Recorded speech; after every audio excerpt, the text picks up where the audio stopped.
Sangat memprihatinkan sekali. Gelar kependetaan terseret-seret disebut sebagai orang yang gila.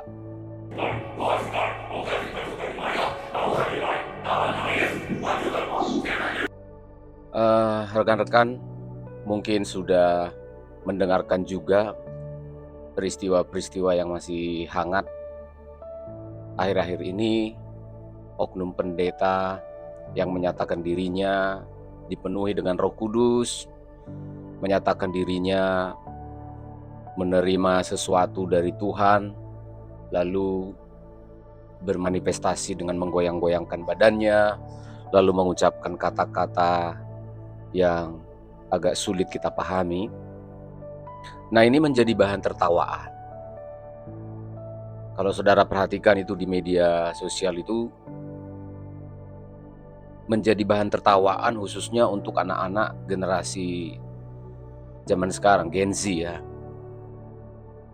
Oknum yang menyebut dirinya pendeta ini menyeret-nyeret gelar atau jabatan kependetaan. Ada yang disebutkanlah pendeta gila, ini pendeta kesurupan dan lain sebagainya. Hal ini menggelitik ya rekan-rekannya. Kalau saya coba mengamati ya, dalam pengamatan saya yang terbatas ini, saya memperhatikan ketika yang bersangkutan ini berani masuk di Komal begitu ya, bersama-sama dengan anak-anak muda. bersama-sama dengan anak-anak muda. Ketika anak-anak muda ini bertanya tentang bagaimana dia bisa melakukan itu dan dari mana, ternyata dia juga tidak bisa menjelaskan dengan baik.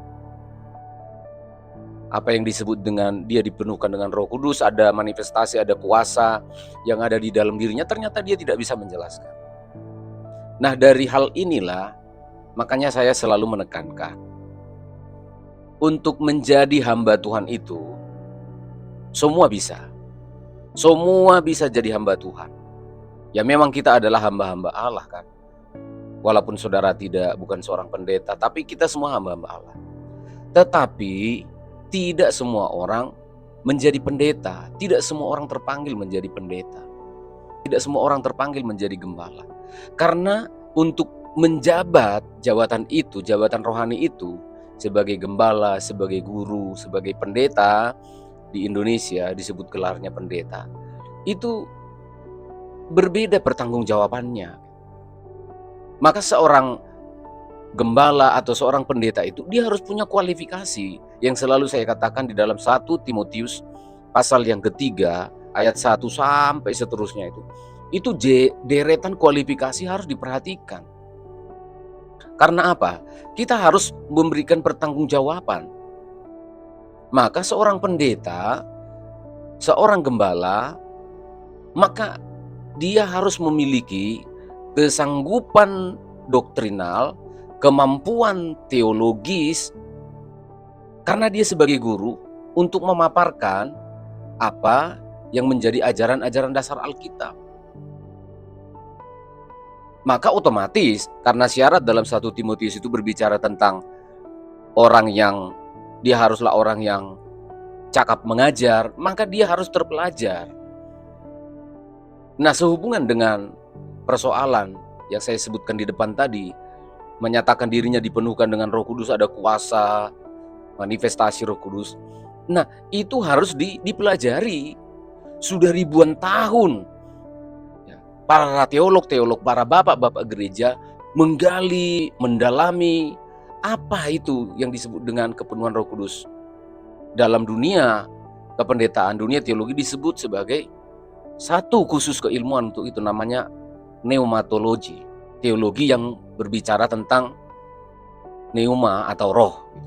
Nah, jadi tidak sembarangan ketika kita mengatakan dengan gampangnya aku dipenuhkan roh dan ini adalah manifestasinya.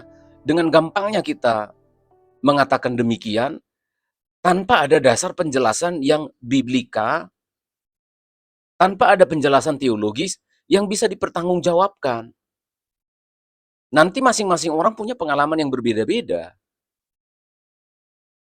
Maka kita tidak boleh jadikan pengalaman-pengalaman kita masing-masing dalam dunia kerohanian, dalam perjalanan kerohanian kita ini menjadi sebuah teologi. Berbahaya. Karena dia kalau sudah menjadi logi, maka dia berbentuk ajaran dia. Nah, itu sebabnya saya sangat prihatin kalau ada oknum-oknum yang menyebutkan dirinya pendeta, tetapi tidak belajar sungguh-sungguh. Itu sebabnya saya mendorong agar sinode sinode gereja itu harus sangat hati-hati dalam melakukan rekrutmen terhadap para pejabat-pejabat gerejanya, calon-calon pendetanya. Rekrutlah calon-calon pendeta itu dari orang-orang yang memang mau belajar. Jangan baru saja dia karena pengen mau melayani, langsung diangkat jadi pendeta. Sebaiknya dimuridkan terlebih dahulu, yang kita sebut dengan wadah sekolah Alkitab, sekolah-sekolah teologi. Sehingga apalagi kalau kita sudah tampil di publik seperti itu, maka itu harus ada bentuk pertanggungjawaban. Tidak bisa kita mengatakan, ya saya juga tidak tahu, saya perhatikan itu di media sosial ketika mereka komal-komal itu. Saya juga tidak tahu apa yang ada dalam diri saya. Cuma saya coba kalian ikut aja, ikut aja, ikut aja. Wah, ini kan berbahaya sekali. Ya, saya sedih sekali jadi bahan tertawaan, jadi bahan olok-olokan. Nah, kita kadangkala anak-anak muda zaman sekarang ini kan mereka pura-pura simpati padahal mereka itu dalam hatinya itu kok ada orang kayak gini, kok konyol sekali sekarang pendeta-pendeta ini. Saya sangat khawatir sekali karena kalau jabatan yang terhormat ini sebagai pendeta yang diberikan oleh negara, diberikan oleh sinode kepada kita ini, menjadi dinilai oleh anak-anak kita, Gen Z, Gen Alpha yang sekarang ini.